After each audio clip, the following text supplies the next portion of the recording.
Boa tarde, pessoal que vai entrando aí. Boa tarde para quem está em Perth. Boa noite para quem já está na outra costa, já está de noite aí. Bom dia para quem estiver no Brasil. Estamos começando aqui mais uma live. Hoje a gente vai falar um pouquinho do que aconteceu na terça-noite, né? O Federal Budget. Como é de costume, a gente gosta de fazer esse bate-papo, normalmente comigo e com a Juliana Stockinger, nossa agente de imigração de Sydney, para falar um pouquinho das impressões, das notícias que estão saindo por aí. A gente está aí no meio de um turbilhão de novidades, né? Um monte de mudanças do visto estudante, visto de sponsor, graduate, e mais ultimamente agora uma leva aí de recusa de vistos de estudantes, né? Então a gente está acompanhando de perto e o Federal Budget vem bem de encontro a isso, né? Tem muita coisa que está acontecendo agora e vai exatamente de encontro com o que foi o Federal Budget na terça-feira à noite. Então, a gente vai falar um pouquinho disso. Antes de eu chamar a Juliana, eu só vou dar aqui uma introdução para aquelas pessoas que ainda não têm um conhecimento melhor assim como funciona, tá? O Federal Budget é o que no Brasil a gente chamaria de votação do orçamento, né? Lá no Brasil a gente não gosta de se envolver muito com política, é muito entediante, os políticos lá não nos ajudam a gostar também, mas aqui na Austrália o Federal Budget é um evento muito importante, né? Muitas pessoas acabam acompanhando porque ele envolve, ele é o anúncio de como o governo pretende usar os seus recursos financeiros em diversas questões, né? Desde saúde, educação, assistência social, e nesse meio aí dessas medidas está a imigração. Então tudo começa em termos do planejamento da imigração para o próximo ano, o ano fiscal, 2024-2025, tudo começou na terça-feira. Tá? Então ali eles dão um overview de como que vai ser e a partir de agora a gente vai conseguir ter um pouquinho mais de conhecimento do que nos espera aí nos próximos 12 meses. Então, antes de a gente se aprofundar mais, deixa eu chamar a Juliana. Ju, se você quiser mandar também o request, ela já mandou aqui, já estou. Hoje a gente não tá com o Rafael aqui para fazer mediação, então vocês vão me ter como host aqui e não como entrevistado, tá? Só um minutinho. Agora Agora sim. deu. Agora deu. Tudo bem? Tudo bem. E você? Boa noite aí. Obrigada. E quase noite, ainda não, boa tarde. Aqui ainda estamos com o sol raiando aqui, mas já quando acabar a live já vai estar mais escurinho aqui. Legal, prazer em estar aqui, né, Cláudia? Faz um tempinho já, eu acho que eu não faço uma Faz. live há mais de ano, não? Acho que o pessoal tava com saudade de ver o seu rosto, vocês só estão vendo o meu ultimamente aí, é legal ter uma presença feminina aqui nos nossos vídeos. Claro que sim. Obrigada aí pelo convite. Estou feliz de estar de volta. Que bom, bem-vinda. E a gente tenta manter a tradição, né? Porque desde 2019, acho que a gente tem feito, pelo menos 2020, a gente tem feito essas lives, né? De bater papo um pouquinho sobre o budget, né? Eu acho que esse ano ainda é mais importante, né? Porque é um momento novo que a imigração está passando, né? O país está passando, tá todo mundo sofrendo aí com as consequências, né? Desse turbilhão de anúncios e recusas e novidades cada hora que o governo nos surpreende com alguma coisa. Então é legal a gente bater um papo e atualizar o pessoal aí com o que a gente está vendo, qual que é a nossa impressão de tudo isso. E aí eu começo, qual que é a sua impressão de tudo isso? Uau, o que dizer, né? Eu acho que a gente se vê numa montanha-russa aí nesses últimos anos, né? Tanta mudança, não somente, óbvio, em imigração, mas também tanta mudança aí mundo afora. Tantos números, né? A gente vem discutindo números. Eu estava lendo aqui a questão do crescimento populacional, tentando fazer, né, algumas anotações. Ah, qual que é a minha impressão? Boa pergunta. A pergunta mais difícil de todas, você começou com ela, né, Cláudia? Com certeza. Ah, assim, a minha impressão, né? As coisas de uma certa forma estão caminhando por o que eu estava prevendo, né? Eu acho que se a gente gosta ou não do que está acontecendo, ainda é muito cedo para falar. A gente vai ter que ver os resultados dessas mudanças para a gente dar uma opinião, né? Um pouquinho mais precisa, mas não me surpreendeu, né? Não que eu goste novamente, mas não me surpreendeu.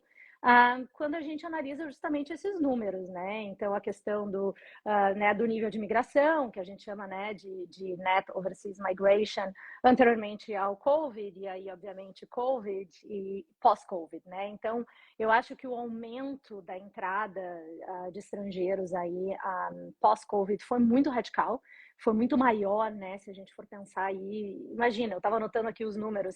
Até então a gente tinha uma média aí de 150 mil, 200 mil, não é? De Net Overseas Migration por ano, e aí, de repente, 2022, 2023, a gente teve aí 518 mil, né? Um número muito expressivo e 75% aí de pessoas entrando com vistos temporários e pessoas não saindo, né? O que obviamente deixa esse índice muito, muito acima.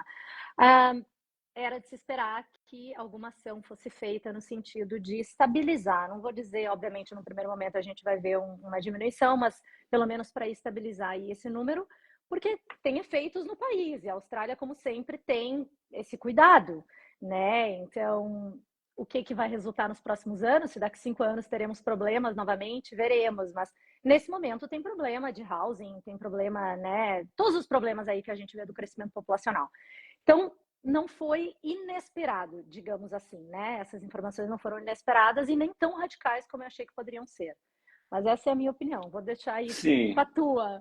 Não, eu acho que em termos do que a gente estava, de acordo com tudo que estava sendo já anunciado, as mudanças do visto estudante, as mudanças do visto de graduados, eu estava até mais assustado, para ser bem sincero, né? Porque a gente falou, eu falei, nossa, eles vão diminuir o número de imigrantes permanentes pela metade, né? A gente teve uma diminuição muito pequena do ano retrasado até quer dizer, o ano passado para esse ano agora, de 2023, 2024, de 5 mil. E agora, para o próximo ano, novamente, eles diminuíram só 5 mil, né? Mas isso vai bem de encontro do que o governo vem falando aí, desde que eles ganharam a eleição em 2022, né? Eles querem imigrantes, né? Eles querem pessoas para compor a população, né? Pessoas qualificadas. O que eles não querem aqui é residentes temporários, na quantidade que eles estão recebendo hoje, né? Então, eles não querem tirar o caminho de residência permanente para as pessoas que merecem e que vão conquistar.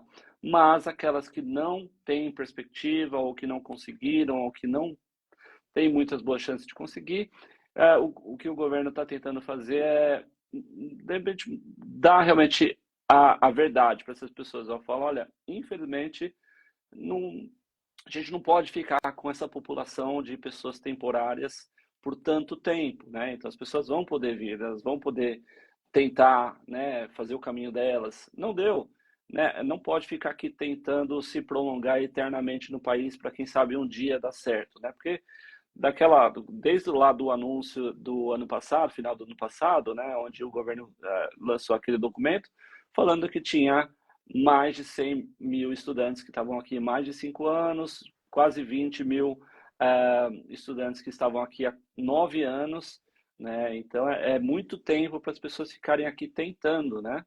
E eu acho que é exatamente essa a mensagem que o governo quer passar.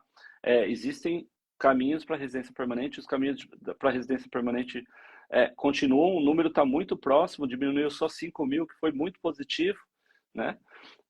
Estão até dando algumas facilidades, por exemplo, visto de sponsor, diminuindo um ano de experiência, né? Mas, ao mesmo tempo, eles vão tentar filtrar as pessoas que vão conseguir chegar lá para elas não ficarem aqui se prolongando por muito tempo, né?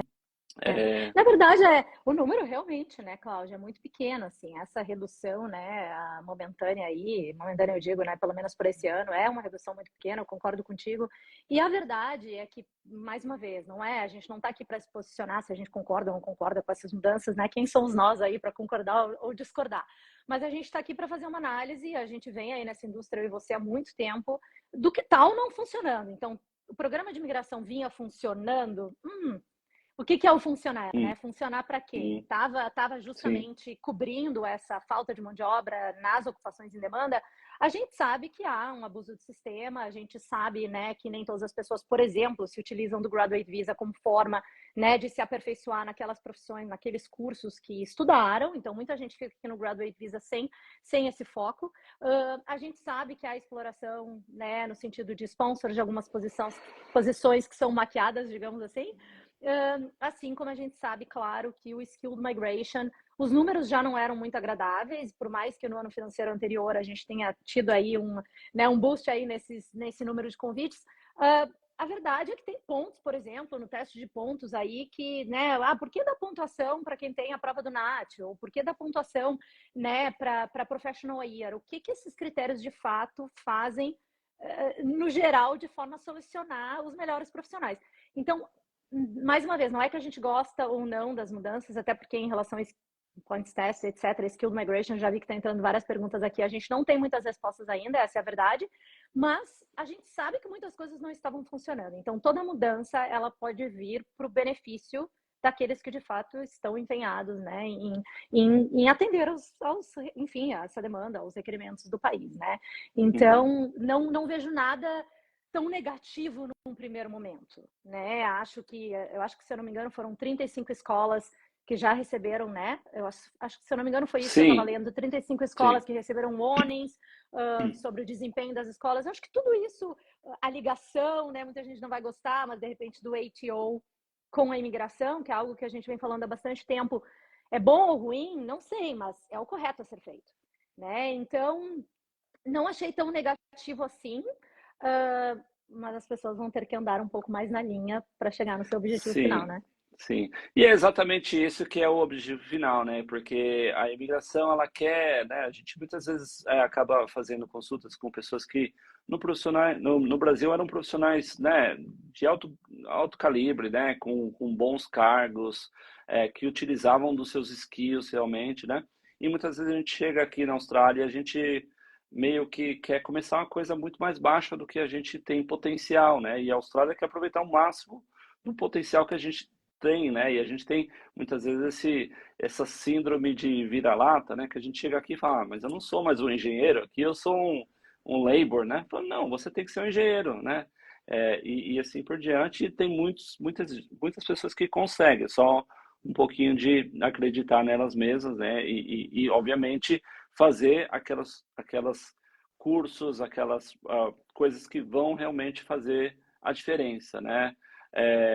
Melhorar o inglês, né? Melhorar o currículo, fazer entrevistas, assim como você fazer cursos que vão agregar academicamente e profissionalmente para você, né? Porque primeiro pensamento de todo mundo chega aqui e vou fazer VET, né? Porque é o que muitas vezes está mais cômodo e tal, mas a gente tem agora essa dificuldade de depois explicar para a imigração qual que é a importância desse curso, que é de baixo nível acadêmico na sua carreira profissional, né? O que vai ser um grande desafio e que é o que muita gente está tendo muita dificuldade agora, né?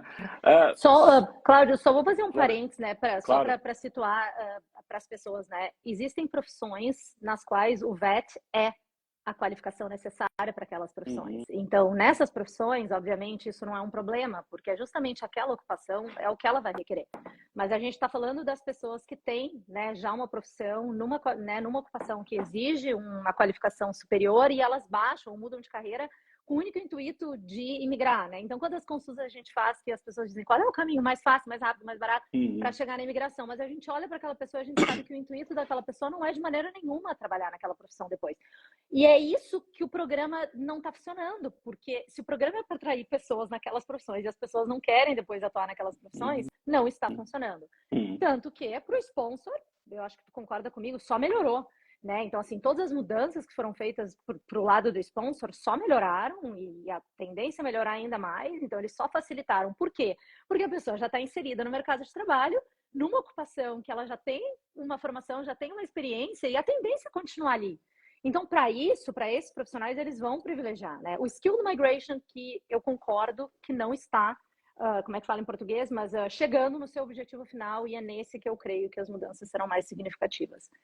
Sim, a gente vai ter muito em breve aí o anúncio do novo Points Test, né? Não é nada para curto prazo, provavelmente para médio a longo prazo, talvez aí para o ano que vem, ou talvez até o final desse ano aqui a gente já tenha um draft, né? Um rascunho ali do que vai ser o novo Points Test, né? E ele está vindo exatamente para solucionar como você falou, esse desequilíbrio de certas categorias de pontos que não estão fazendo sentido, e estava bem descritinho ali naqueles documentos que o governo divulgou, né? Os absurdos que hoje tem no sistema de pontuação que não faz sentido nenhum, né? Mas até para a gente falar um pouquinho, já começar pelas boas notícias, né? Que tudo isso está vindo, né? O sponsor, tá? Então a gente teve só uma diminuição de 5.000 vagas no total de imigrantes permanentes que a Austrália pretende ter para o ano 2024, 2025. Então, o budget ele define qual que é o planning level, então quantos imigrantes permanentes o país precisa ou quer para cumprir os seus objetivos econômicos no próximo ano fiscal 2024, 2025. Então, esse número foi estabelecido em 185 mil. Esse é o total de imigrantes permanentes que a Austrália pretende fornecer vistos no ano 2024, 2025. Essas são só 5.000 vagas a menos que o ano passado, então foi uma diferença muito pequena, e teve algumas categorias que se beneficiaram, né? Por mais que houve essa diminuição, por exemplo, o sponsor, né? O sponsor ganhou mais de 7.000 vagas, né? Então a Austrália de longe a categoria que mais vai fornecer vistos, né, no ano 2024, 2025. Tá? Então, passou de 36.825 para 44.000 vagas em 2024, 2025. Então, o governo está apostando bastante nos vistos de sponsor. O visto de sponsor é um visto onde não há uma grande preocupação da imigração com relação a esse profissional, porque esse profissional, para ele pegar o visto, ele está cumprindo com o que se espera dele. Ele já está trabalhando na área, já tem o apoio de uma empresa, e até estão facilitando, né? Todas as mudanças que a gente teve aí o ano passado, a diminuição do tempo que o trabalhador precisa trabalhar no visto 482 para chegar no visto permanente, a permissão de todas as ocupações do visto 482 terem um caminho direto para a residência permanente. Tudo bem, houve um aumento do salário, né? O que era justo, porque foi só uma indexação baseada na inflação nesses últimos 10 anos, né? E acho que até agora só houve mudanças positivas, e eles já estão planejando fazer mais mudanças positivas, por exemplo, a diminuição do tempo de experiência necessário de 2 anos para 1 ano a partir de novembro desse ano, e a substituição do visto 482 pelo Skills in Demand, né, que tende a ser muito mais benéfico para o trabalhador, né, com a permissão para ele poder ter mais tempo entre 2 empregos, poder contar o trabalho em um emprego para sua residência permanente, mesmo tendo trocado de empresa no meio do caminho, né? O sponsor, então, acho que é a grande bola da vez, né? Não sei se você concorda comigo. Totalmente, né? Eu vi que algumas pessoas estão fazendo comentários aqui sobre exploração e tal. É justamente isso que eles estão caminhando para evitar, né? Algumas ações já haviam sido feitas no passado para evitar essa exploração. E a questão do salário, obviamente, com a criação, né, do novo visto que está por aí, a gente vai ter 3 tipos, 3 subdivisões, vamos colocar assim, do visto de sponsor, onde eles justamente vão tentar evitar isso aí, mas tudo está caminhando para diminuir essa exploração, né? Então, justamente hoje, só para as pessoas entenderem, hoje, quando você é sponsorado num visto 482 temporário, você, né, precisa, na verdade, no passado, precisava estar 3 anos junto ao mesmo empregador no visto 482 para que você pudesse ser elegível ao visto 186, que é o visto permanente, e todos esses 3 anos tinham que ser com o mesmo empregador, né? O que fazia com que as pessoas ficassem nas mãos desses empregadores para poder, então, chegar no visto permanente, que também depende de um empregador. Isso, obviamente, favorece a exploração. Eles já reduziram esse tempo de 3 anos para 2 anos, o que é muito bom, e eles também consolidaram, né, de uma certa forma, as listas, onde todos aqueles podem hoje ir para um 86, como era no passado. Mas eu acho que a principal mudança que está para vir, né, que sim, vai evitar, ou vai, não, evitar não vai, mas vai diminuir a exploração, é a ligação do Taxation Office com a imigração, para justamente eles perceberem, né, verificarem se o pagamento está sendo, se o salário está sendo pago corretamente e tal. Eles também vão permitir, então, hoje o prazo, se o sponsor demite você, ou se você pede para sair da empresa, hoje você tem apenas 60 dias para encontrar outra empresa para take over, para, né, para ter esse sponsor em outra empresa, senão você está em quebra de condição de visto, e nesse período você não pode trabalhar para ninguém mais, o que é um grande problema. Mais uma vez, facilita a exploração, o abuso desses profissionais. O que eles estão fazendo agora são 180, né, se eu não me engano, eles querem ampliar para 180 dias, para que a pessoa possa trocar de empregador, e as pessoas vão poder trabalhar nesse período, que é uma grande vitória para todo mundo aí no 482. Além disso, não vai mais ser o 482, mas enfim, no visto de sponsor. Além disso, eles ainda vão considerar períodos trabalhados para mais de uma empresa para que a pessoa possa chegar na residência permanente. Eles estão indicando até um possível caminho independente para aplicação dessa residência depois. Então, tudo isso, gente, não é que eu estou discordando de vocês que há uma exploração no sponsor, a gente sabe que é, a gente, né, que há, a gente não está fechando os olhos para isso, mas a verdade é que todas as mudanças estão acontecendo para proteger vocês. E isso, né, a gente não pode dizer diferente. Não sei se você Sim, concorda, né, Cláudio? sim, não, concordo totalmente, né? A imigração sabe, sim, que tem casos de exploração, né? E exatamente essas mudanças, né, que eles estão tentando criar, que a maioria deve vir aí a partir do final do ano, para evitar e colocar o controle do visto um pouquinho mais na mão do trabalhador e não só da empresa, né? Agora, também, a gente fala muito de exploração, a gente tem que ver, analisar por que está tendo essa exploração, né? Porque muitas vezes as pessoas, elas já, antes mesmo de procurar emprego, já falam, eu não vou procurar sponsor porque é exploração.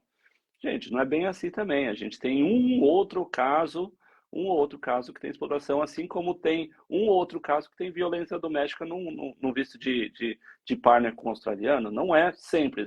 Você não vai, toda vez que você vai ter um relacionamento, aplicar um visto de partner com o australiano, você vai apanhar, né? Assim como não é todo empregador que vai abusar do seu funcionário. É mais chance de você sofrer uma exploração do seu empregador, caso esse relacionamento de sponsor esteja vindo de um favor que ele está fazendo para você, né? Isso que tem que tomar cuidado, porque se você chega para o empregador e fala, olha, você não poderia assinar aqui falando que eu faço isso? Não, mas eu trabalho horas a mais para você, né? Aí vira aquele favor e aí sim você vai ficar na mão do empregador. Se você Negociação for do salário, né, Cláudio? Negociação do salário. Exatamente. Diz lá para a imigração que você me paga 70, mas você, né, eu vou É, devolver o dinheiro para você. Então, ou exatamente. você tem que pagar as taxas por lei, mas eu vou pagar as taxas para você. Isso, gente, a gente vê no nosso dia a dia, né? Assim, muito frequente. Então, quando a coisa começa dessa forma, ambos os lados estão errados. Não estou dizendo que o empregador está correto, mas assim, a situação começa errada. Então, a gente tem que também olhar para o próprio umbigo, né? Sem dúvida, né? Acho que para aquelas pessoas, a gente tem diversos exemplos, centenas de exemplos de pessoas que são patrocinadas e são super bem tratadas por empregador. O empregador faz de tudo para manter a pessoa na empresa, né? Não são poucos, a grande maioria é assim. E a pessoa muitas vezes pode escolher, fala, não, olha, eu tô com outras propostas, né? Aí sim, a gente tem que ser esse profissional. É esse profissional que a Austrália quer, que é não aquele lá que, vamos dar um jeitinho aqui, porque aí fica mais fácil, me ajuda, né? Esse me ajuda vai dar errado, tá? Outra coisa que eu achei bem positivo, né? Entre os skill visas, né? A gente teve uma diminuição bem drástica do 189, né? A, a cota para o 189 caiu praticamente pela metade, né? O que era de se esperar, né? Porque a 189 serve para aquelas ocupações de importância nacional, né? Hoje, por exemplo, o 189 está sendo dedicado exclusivamente para saúde e educação, porque são coisas de prioridade nacional e eles não precisam de 30 mil vagas, né, para isso daí. Eles querem dar um controle maior do Skill Visa para os estados, porque daí os estados podem criar métodos e listas de acordo que vão atender às prioridades de cada estado. E nessa questão do Estado houve até um pequeno aumento, né, das vagas que os estados vão receber. Né, os vistos regionais, o 491 aumentou de 32.300 para 33, foi praticamente igual, um empate técnico aqui, mas o 190 passou de 30.400 para 33, então foi um aumento até que bacana, né? A gente ainda não sabe como essas vagas vão ser distribuídas pelos estados ainda, a gente tem que ficar no aguardo ainda desse anúncio. Alguma expectativa com relação a isso? Eu fico me perguntando, né, Cláudia? Eu falo isso algumas vezes, mas não sei se você divide a mesma opinião que eu. Em todo momento, né, que temos uma possível mudança pela frente, eles estão, obviamente, mudando o teste de pontos, o que significa mudar a legislação. Eu acho que essa diminuição que a gente viu, inclusive, do número de convites, né, nesse ano que passou, ele muitas vezes acompanha isso, né? Talvez o que a gente vai ver é uma maior mudança, um maior impacto dessas mudanças no Skill Independent Visa 189, e, portanto, eles diminuem o número de convites que eles vão emitir naquele visto, até porque para eles é melhor que eles convidem, tirem esse processo da frente até que a nova legislação entre em vigor, né? Uhum. Então, talvez essas mudanças que estão por vir tenham um reflexo, tenham um impacto maior no 189, né? Eu não sei até que ponto eles não vão mudar um pouquinho o esquema de como o 190 e o 491 operam, né? Atribuindo pontuação para as pessoas que estão nos estados, ao invés de dar uma autonomia total do estado convidar, o que torna o processo mais complexo, assim como é no Canadá, né? Então, a gente tem muita coisa que eu acho que a gente vai ver, mas não houve uma grande mudança, né? A gente não sentiu essa grande mudança ainda. Acho que é justamente um período de vamos permanecer do jeito que está, vamos mudar a legislação, e a partir do momento que mudarmos a legislação, a gente redistribui isso de forma, né, mais alinhado com os novos planos. Eu acho que a gente vai sentir uma mudança maior nesse sentido a partir do ano 2025, 2026, né? Porque eles já avisaram, isso daí também acho que vai ser uma coisa muito bacana, que esse ano eles ainda estão fazendo um planejamento anual, né, para o ano 2024, 2025. Agora, a partir do próximo ano, próximo budget, vai haver um planejamento para os próximos 4 anos. O que é fantástico, né? Porque a gente tem essa dificuldade. Praticamente em junho a gente não trabalha, né? Porque junho é toda a expectativa para julho. Olha, eu tenho que falar em maio, junho tem que falar, olha, vamos esperar julho, vamos ver o que vem para o próximo ano fiscal, né? E a gente sempre fica nessa incerteza, como é que os estados vão se comportar, como vai ser a lista, quais vão ser os critérios, será que tal ocupação vai entrar ou não vai, tal. E eu acho que se houver realmente esse acordo de fazer um planejamento quadrienal, né? Não sei nem se é assim que fala, né? Deve ser. Eu acho que é muito bacana, porque os estados vão poder divulgar critérios para os próximos 4 anos. A gente já vai saber, a gente não vai mais precisar parar nossas consultas em julho, porque a gente vai saber o que esperar. E as pessoas vão poder fazer planejamento mais seguros, porque hoje é assim, né? Olha, você pode ir para tal estado, mas vamos ter que esperar o ano 2025, 2026, para ver se quando você se formar, os critérios vão ser os mesmos. Quem sabe isso realmente é colocado em prática, a gente consegue ter um pouquinho mais de segurança para montar esses planejamentos de longo prazo, né? Total, e é justamente as estratégias, né? Se a gente pensa, uma pessoa vem, estuda 2 anos, daí tem a questão do Graduate Visa, logo a gente vai falar um pouco disso. Aí se a gente não consegue ter um planejamento para a pessoa ir para um local e dentro de um período de 2, 3, 4 anos, né, a pessoa chegar no seu objetivo, se todo ano vai ter essa incerteza, obviamente faz com que as pessoas não vão para esses locais. Então, se a gente, desculpa que eu estou me repetindo e voltando aos números, mas quando a gente olha, né, o estudo do crescimento populacional, né, justamente com o Net Overseas Migration, e eles mostram ali a questão do aumento populacional nos estados, eles fazem um comparativo, não vou entrar muito no mérito, eles mostram, por exemplo, que South Australia, se eu não me engano, foi um dos estados que ficou igual, ele não teve um crescimento populacional, enquanto os outros estados tiveram. Então, se não está havendo um crescimento populacional anual nessas regiões de maior necessidade, digamos assim, o programa também não está servindo essas necessidades.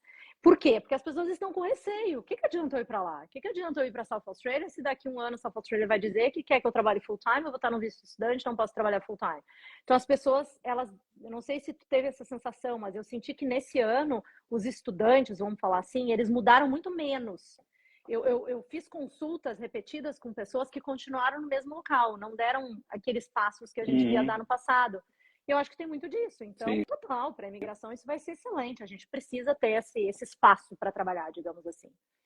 Sem dúvida, até para a gente é um pouco complicado, né? Porque muitas vezes a gente tem que falar isso. Olha, não adianta você mudar agora, porque você vai aplicar daqui 3 anos. Como que eu vou saber se você vai poder aplicar, né? E é uma incerteza que os clientes, todo mundo, né? Os profissionais, os estudantes têm, que talvez aí, a partir do próximo budget, aí a gente tenha algumas novidades positivas, né? Vamos esperar. Com relação ao planning level, antes de a gente passar a bola aí para o Natural versus Migration, que é outro que vai dar bastante papo, né?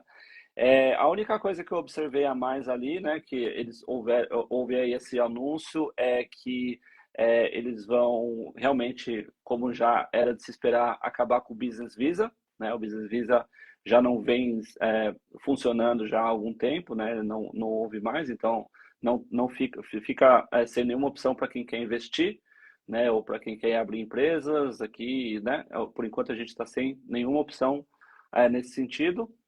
E a mudança do Global Talent, né? Que o Global Talent foi aí o grande bam bam bam dos últimos anos, né? Para o governo anterior, pelo menos. E o governo atual aí já vinha diminuindo bastante, né? Crescendo as expectativas do que os candidatos tinham que ter.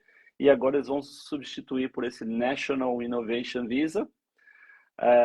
Segundo o anúncio lá, eles têm uma expectativa de atrair, até esqueci aqui, eu tinha notado, mas high performing entrepreneurs e highly talented professionals, alguma coisa assim, que vão. Você chegou a dar uma olhada nessa. Sim, é o Desvisa Exceptionally Talented Migrants Who Drive Growth in Sectors of National Importance. Mas é muito genérico É ainda a muito informação. genérico ainda, muito genérico. A gente vai ter. Vai entrar no final desse ano, né? É a expectativa do governo que, a partir do final desse ano, o Global Talent já seja substituído. E, claro, para aquelas pessoas que se encaixem, podem ser uma opção alternativa aí obviamente, a exigência vai ser extremamente alta, assim como é o Global Talent, né? Então, não é para todo mundo, mas tem uma boa leva aí de profissionais highly talented e performing e tudo isso daí também. Alguém perguntou aqui o que seria isso, né? O que muda na prática? Sim. Mudar na prática a gente não sabe, né? Então, até que as legislações sejam reescritas, sejam aprovadas, né? Passem aí, sejam aprovadas, a gente não tem como entrar muito no mérito, né? De quais serão essas mudanças. Assim como a gente não tem como discutir, acredito eu, né, Cláudio, nesse momento, o Global Talent, ele também tem o Distinguished Talent Pathway. Então, eles não mencionam isso nessa mudança. Então, eles estão incluindo isso ou não, né? Sim, é difícil dizer.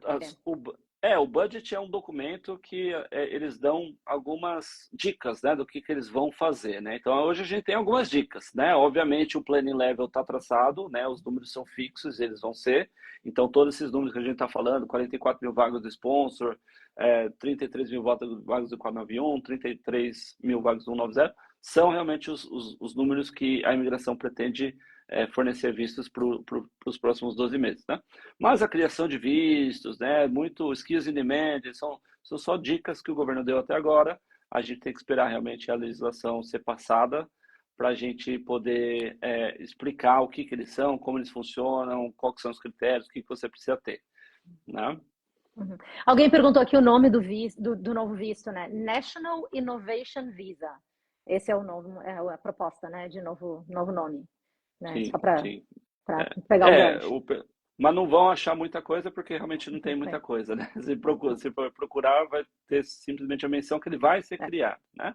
Que nem o Skills in Demand, né? Que nem o Skills in Demand, né, Cláudio? Sim, que temos um pouquinho exatamente. mais de informações, né? No sentido das 3 subdivisões e tal, mas ainda assim, gente, muita gente vem me mandando e-mail, muita gente vem me perguntando, e aí, o que vai acontecer? Realmente não sabemos, tá? Realmente não sabemos. Quando a gente sabe, a gente está aqui, a gente fala. Quando a gente tem a nossa opinião, que é o que a gente está dando hoje, que é mais um bate-papo, a gente dá.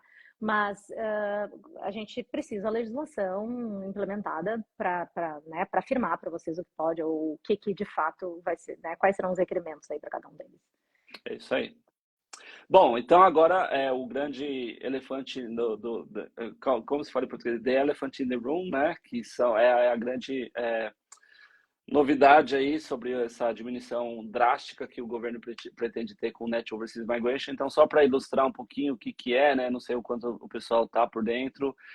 Net Overseas Migration a movimentação de pessoas, o número resultante do número de pessoas que entraram na Austrália para ficar pelo menos 12 meses, menos o número de pessoas que saíram da Austrália para ficar fora pelo menos 12 meses, né? Então, a imigração, ela é assim que ela controla o quanto que a população está aumentando através de imigração, né? E a gente teve aí um aumento populacional de 500, quase 550 mil 518.100. 518. Então 518 mil novos residentes na Austrália chegaram. Essa foi a média, né? Não a média, o resultado. O resultado o final. ganho populacional, exatamente, tá? Então um número... Pode falar. Só para situar as pessoas, Cláudio, isso não é um número de residências permanentes no sentido de visto, tá, gente? É o número de pessoas que entrou, né, menos o número de pessoas que saíram, mas não importa o tipo de visto que essas pessoas têm, tá? Inclui vistos temporários, só para as pessoas não confundirem. Sim, exatamente. E obviamente a grande maioria ali é com vistos temporários, né? Porque é muito raro as pessoas já chegarem com visto permanente. Talvez teve ali uma movimentação de australianos também entre sai, né? Mas obviamente isso daí é um movimento natural, normalmente vai empatar.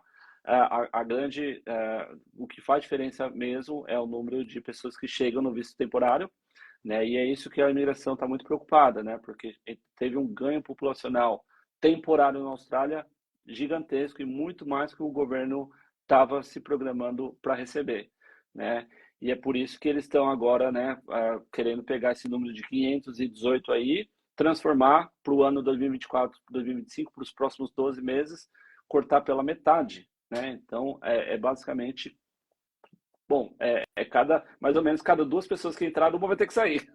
Mais ou menos mas, Cláudia, assim, as pessoas têm que entender que houve um aumento, né? Então, assim, isso está sendo muito discutido, né? Mas, assim, eu tinha anotado alguns números só para as pessoas terem uma noção. Acho que, primeiro, 75% das pessoas que entraram desses 518.100 em vistos temporários, né? O que é um número bastante alto.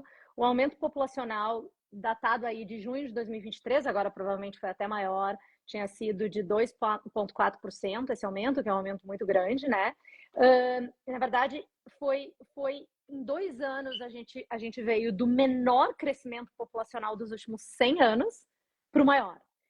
Então, assim, 2 anos é um período muito curto, né, para ter essa mudança radical.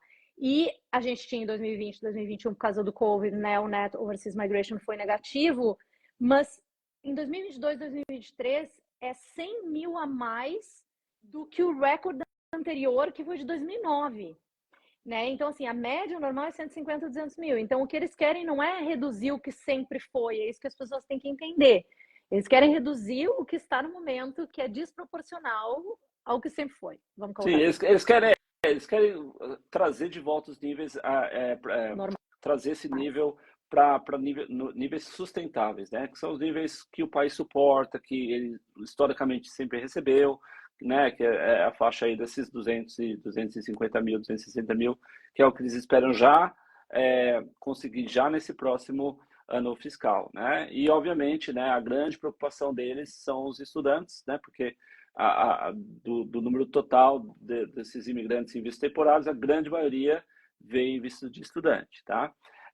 E agora, como eles querem fazer uma diminuição drástica, né? Eles querem sair de 518 até setembro, acho que até setembro tinha sido 540, alguma coisa assim, nos 12 meses. Eles querem já diminuir para o próximo ano fiscal agora para 260, então eles querem cortar pela metade. Então, eles têm que tomar medidas drásticas, né? Porque a diminuição ela vai ser brusca, né? E aí, acho que a gente está tendo essa experiência que eu nunca passei, né? De ter recebido aí chuvas e chuvas de pessoas, pessoas que tiveram seus vistos de estudante recusados e estão nos buscando aí para ver alguma solução, né, de apelação, né? Eu realmente confesso que eu nunca passei por um número tão grande, né, de recusas como a gente está passando agora, em termos de visto estudante. Não, a gente não faz visto estudante, mas a gente tem acompanhado junto com as agências de intercâmbio, né? E eu acho que vai muito daquilo que a gente vem falando aí bastante tempo com relação ao que o governo espera do vice-estudante, né? O que o governo espera de cada um, né? As pessoas, quando elas chegam aqui com profissões em alta as pessoas, quando têm altas qualificações, né, são profissionais de alto calibre nos seus países de origem, né, eles têm que manter o nível, né, quando eles vêm fazer um visto estudante, né, eles não podem vir para cá, baixar o nível e fazer um curso abaixo ou muito aquém do que era esperado ou do que agregaria realmente profissionalmente para eles, porque a imigração ela quer que essa pessoa trabalhe na área e venha aqui suprir a demanda que ela está trazendo, né, que o país tem. E esses cursos, infelizmente, não agregam profissionalmente, não são coisas que vão ajudá-las a conseguir se colocar no mercado de trabalho aqui. E eu acho que é isso que a gente tem que deixar de dica para o pessoal, né? Não pode fazer curso, infelizmente, né? Eu sei que a realidade é diferente, mas o que a imigração espera é que você não escolha o curso por causa do preço, e sim pelo que ele vai trazer de benefício para você. A grande questão é que eles têm muito pouca gente, é isso que altera esses níveis, muito pouca gente indo embora, né? Então, as pessoas perguntaram, muito visto onshore negado? Sim, gente. Muitos vistos de estudante onshore negados, como o Cláudio falou, a gente não faz visto de estudante, mas né, o Cláudio e alguns dos outros arameios da Seven fazem apelos no tribunal, então, obviamente, a gente acaba tendo essas respostas aí chegando a gente. Tem a ver... Eu não sei se essa é a tua opinião, Cláudia, eu não sei se tu concorda comigo, mas não tem um perfil específico, tá, gente? Não é só pessoas vindo do 408, não, eu tô vendo uma variação bem grande aí de pessoas tendo vistos negados, tá? Mas a verdade é que eles não somente vão conseguir negar vistos de pessoas para entrar, como eles precisam também tirar algumas pessoas do país. Infelizmente, essa me parece ser a realidade. O grande conflito no momento é o índice de desocupação imobiliária, né? Então, não há imóveis para as pessoas. É o índice de desocupação mesmo, não sei se é assim que chama, né, na questão imobiliária. Então, inclusive, as propostas para o visto de estudante mais para frente é que eles cruzem, né, eles coloquem essa limitação de vistos de estudante a serem emitidos por ano de acordo com o índice de disponibilidade imobiliária. Né? Então, as pessoas têm que entender que esse é um dos principais problemas do país nesse momento, porque faz com que os imóveis aumentem os seus preços, o custo de vida, etc., e está prejudicando todo mundo de forma geral. Infelizmente, essa é a realidade. De novo, eu não estou me posicionando dizendo que está certo ou está errado, eu acho isso horrível, principalmente para quem já está aqui, está lutando, está há bastante tempo, mas a verdade é que a realidade é essa. Sim, só para o pessoal também ficar tranquilo, tá? O foco da Austrália, né, é realmente os estudantes que eles consideram como sendo não genuínos, né? Aqueles estudantes que estão fazendo curso para se manter no país, independente da importância desse curso para a carreira desses estudantes, tá? O visto de sponsor está muito bacana, só melhoras, né? Eles não estão com eles não estão tentando tirar os trabalhadores daqui que estão no visto de trabalho de forma nenhuma, né? Quem tiver caminho para residência permanente, eles vão deixar esse caminho rolar, né? Exatamente isso que eles querem. Né? Eles querem pessoas que chegam aqui, se colocam no mercado de trabalho, são patrocinados, aplicam seus vistos, ou são convidados pelos estados, porque são profissionais qualificados em ocupações de demanda no país. É exatamente isso que ele quer. O que eles não querem é pessoas que ficam aqui só por estar aqui, né? Fazendo cursos de baixa qualidade, que não agregam a nada, sendo muito plano, né? O que fazer com esse curso? Para onde você pretende chegar? Né? E é isso que eu tenho tentado passar bastante para os nossos clientes, é que toda aplicação de visto estudante tem que partir de um plano, né? Você tem que ter um plano de estudos. Você tem que explicar como aquele curso que você vai estudar se encaixa no seu plano de carreira, né? O que ele vai agregar, o que você pretende chegar e onde você pretende chegar e como esse curso vai te ajudar a chegar lá, né? E eu acho que também é um pouquinho positivo no sentido onde eles não estão mais falando, olha, você tem que voltar ao Brasil, tá? Você tem que voltar ao Brasil de qualquer jeito ao final do seu visto estudante. Não tem mais essa, né? Então, eu tento sempre passar, não foque no país onde você quer morar ou o que você quer fazer, né, em termos de habitação. Foque no profissional que você quer ser, né? E como esse curso vai te ajudar a chegar lá, tá? Cláudio, posso fazer um gancho e responder só algumas Claro, perguntas que eu vi que estão entrando com uma certa sim, frequência aqui, sim, eu acho que já está, inclusive, na hora de a gente começar a responder as abrir. perguntas, né? Tá. Eu acho que, de qualquer forma, a gente já atendeu a maioria dos tópicos que a gente queria falar, ou quase todos, né? Vamos às perguntas, então. Tá, deixa eu pegar algumas que eu vi que entraram muito repetidas, tá? Uhum. Então, muitas pessoas perguntando mudanças no 494, não tivemos nenhum anúncio no sentido de mudanças no 494 no momento.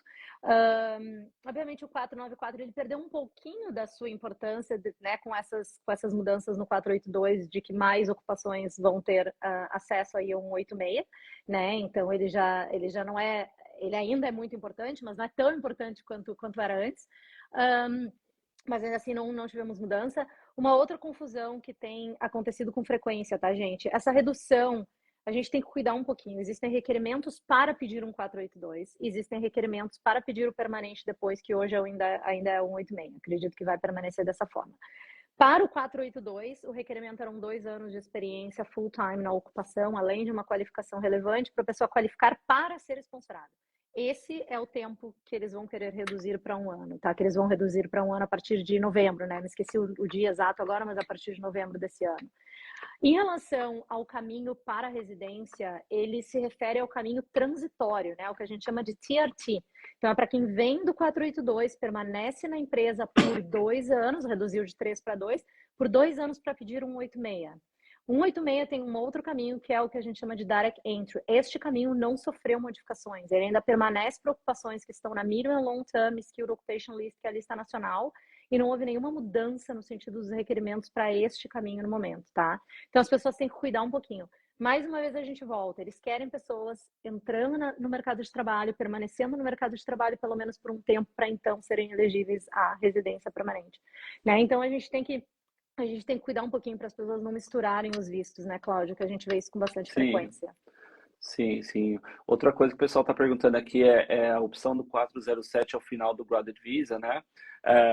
E eu acho que talvez uma das ideias do governo é exatamente as pessoas poderem usar o 482, nem precisarem do 407, né? Porque o Training Visa, ele não tem um caminho direto para a residência permanente, né? Então, prolonga a estada temporária da pessoa no país, né? Então, o governo diminuindo o requerimento de experiência do 482 de 2 anos para 1, vai permitir que as pessoas façam o Graduate Visa e, se caso não tiverem sido convidadas ou não tiverem nem conseguido completar o seu Skills Assessment, elas já vão poder ser patrocinadas direto, porque elas têm 1 ano de experiência, pelo menos.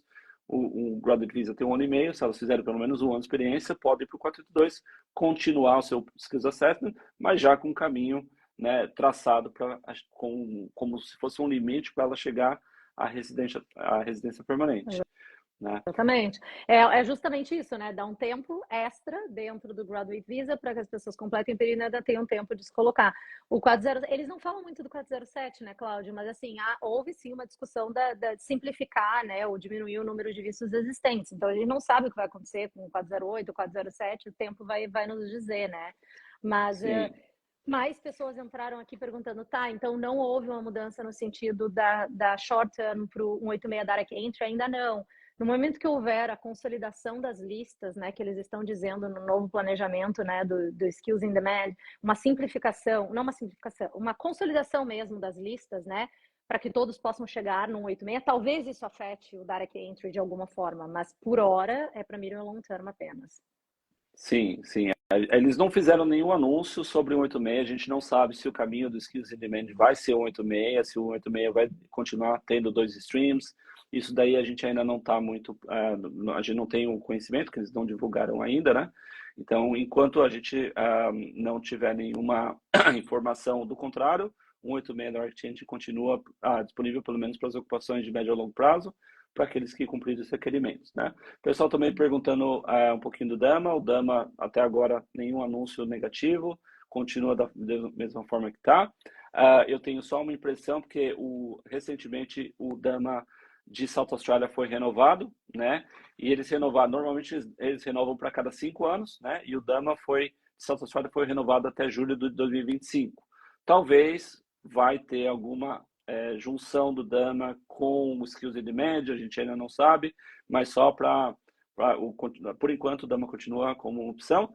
Agora, tem que pensar para quem que é o Dama, né? O Dama não é para todo mundo também, né? Se você é um profissional que você tem uma ocupação na lista de demanda, e você está dentro da idade, o Dama não é para você. Você tem opções melhores, né? Então, o Dama normalmente é para aquelas pessoas que não têm outra opção, né? Passaram da idade ou têm ocupações que não estão na lista de demanda, pode ser que a gente encontre no Dama como uma exceção, né? Mas normalmente as pessoas vão ter caminhos melhores. Eles justamente, gente, para vocês entenderem, o Skills in Demand, basicamente o que eles dizem, o salário, TISMIT, que é o salário mínimo para sponsor, ele define muito, né, das possibilidades aí, né? Então, o Skills in Demand, o que eles falam é que tem uma terceira subdivisão, digamos assim, onde eles querem abranger profissões que não chegam no TISMIT, né, que tem um salário inferior ao TISMIT, que na verdade, hoje em dia, os Labor Agreements, né, que o DAMA é um deles, acaba fazendo parte disso. Então, o que eles falam eles mencionam a reescrever, né, todos esses labor agreements, o que deve incluir industry labor agreements que tem para o aged care, deve incluir DAMA, eles querem reescrever isso de forma que fique um pouco mais acessível, um pouco mais claro, né? Então, acredito que vai acabar sendo uma subdivisão do sponsor, né? Que não deixa de ser hoje, mas assim, eu acho que vai ser um pouco mais genérico, talvez não seja tão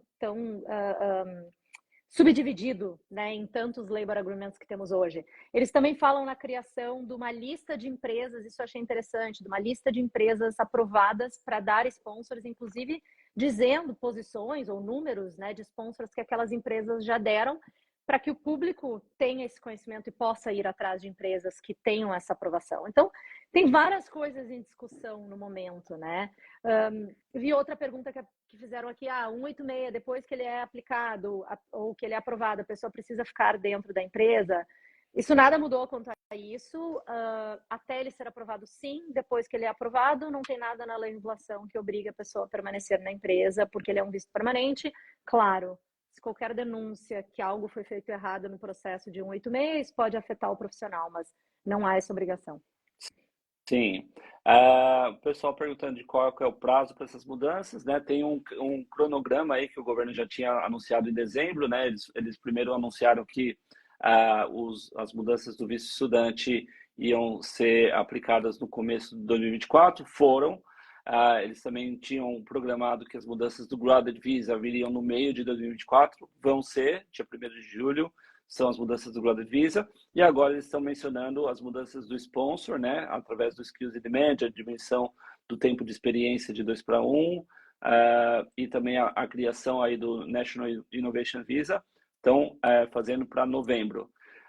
Dentro da outra pergunta, já perguntando da lista, dentro das mudanças do Skills in Demand, né, existe a lista principal, que é do visto de sponsor, que eles estão chamando de Core, né, Core Skills Occupation List, CSOL, e eles estão agora em momento de fazer análise, né, eles fizeram já um draft, né, um rascunho da lista de como será, mas é a lista para o Core Stream do novo visto Skills in Demand. Não sabemos se essa lista vai ser aplicada para outros vistos, além do novo 482, né? E também não sabemos se aquele rascunho vai realmente ser daquele jeito ou se eles ainda vão fazer mudanças. Tá? Não temos muito prazo.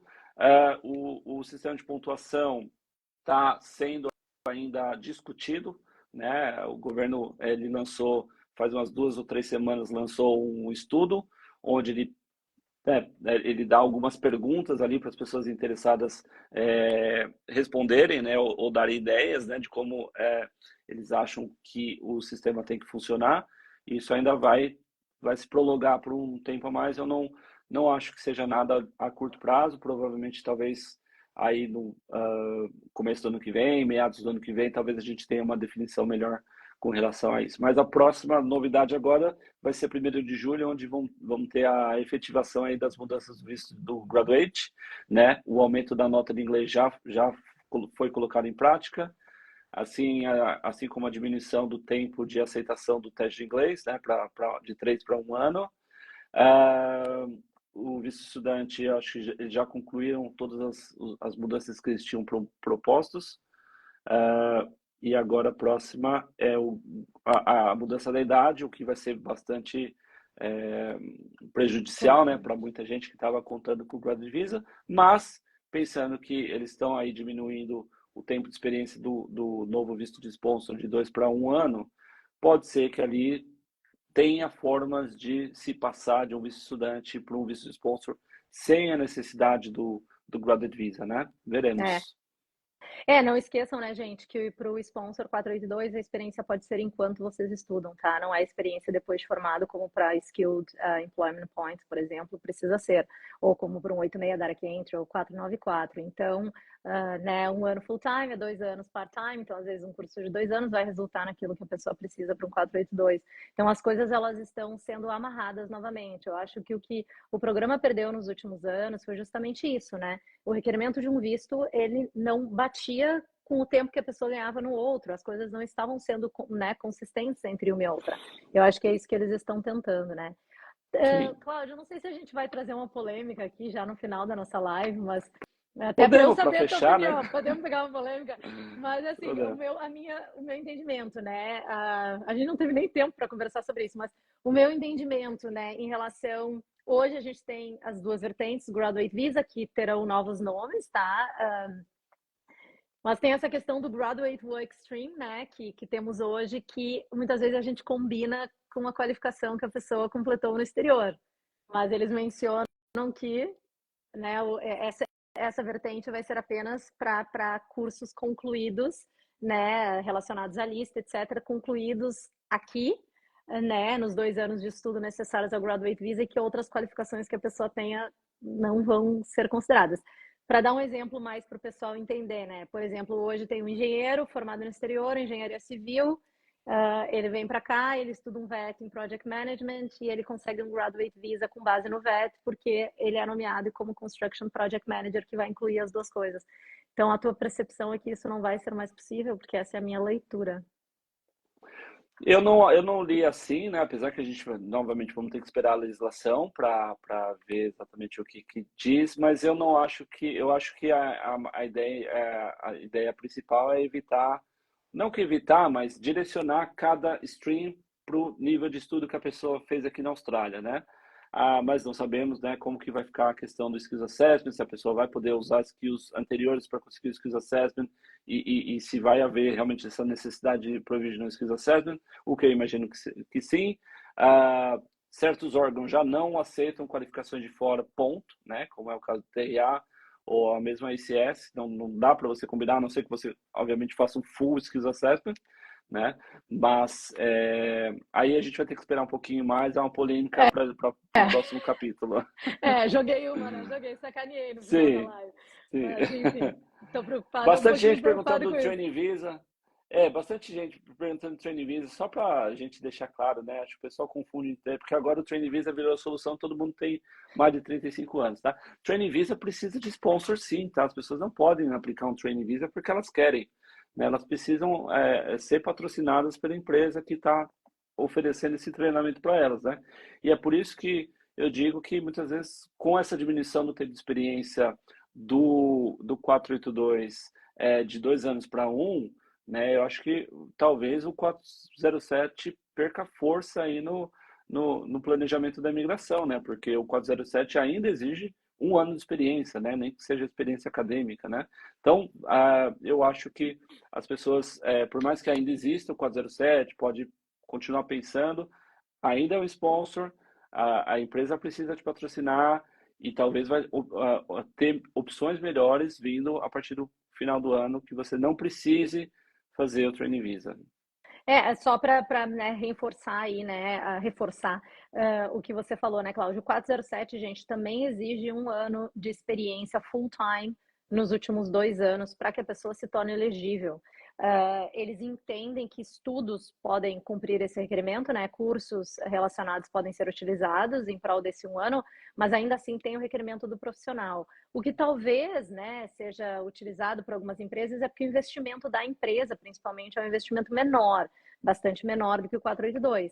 Mas a empresa, sabendo que na sequência ela teria que dar um 482 para a pessoa ter um possível caminho, talvez perca a sua força. Eu sempre digo, o 407 tem alguns problemas, o dependente não pode trabalhar full time, o 407 também torna vocês totalmente vinculados a uma empresa, no sentido de não poderem trabalhar para nenhum outro tipo de emprego, enquanto nesse visto. Então, se vocês entram numa empresa no 407 que não prometeu para vocês o 482, vocês não têm uma estratégia depois, é até pior, porque vocês vão estar presos numa empresa sem poder trabalhar para nenhuma outra, mostrar o quanto profissionais são para nenhuma outra, para nada. Então, o 407 é interessante, dá para ser utilizado, mas assim, não se joguem de cabeça no 407, que ele não é tão bom assim. Sim.